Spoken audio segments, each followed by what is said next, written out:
সে আমাকে ভিডিও কলে রাখতো এবং আমি দেখতে পারতাম যে তার বিছানায় 5-6টা মেয়েকে নিয়ে এসে শুয়ে আছে। এটা 2025-এর ঘটনা। আমি যতটুকু মনে করি যে সে বিকৃত যৌনাচারে লিপ্ত, এবং শুধু মনে করি না, আমি চাক্ষুষ প্রমাণ সহ আমি উইটনেস হয়েছি যে সে বিকৃত যৌনাচারে লিপ্ত। এবং সে, আমি যেটা বারবার বলছি, সে শুধু নারীদের সাথে না, গ্রুপ সেক্স বলে একটা কথা আছে, সে তার বন্ধু বান্ধবদেরকে নিয়েও এসব করে বেড়াতো।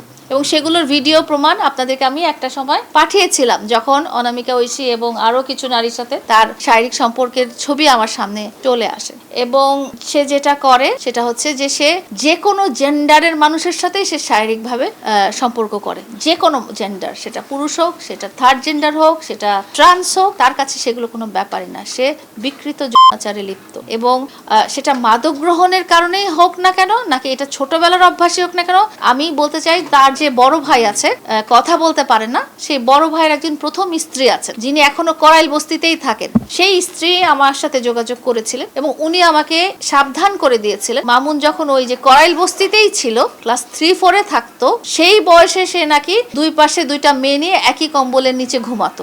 একটা 3-4-এর বাচ্চার এই ধরনের শারীরিক চাহিদা হতে পারে বলে আমার জানা নাই। এটা যখন সে করতে পেরেছে, তার মানে হচ্ছে যে তার হয়তো এই যে বললাম, বিকৃত মানসিকতার চাহিদাটা ছোটবেলা থেকেই ছিল।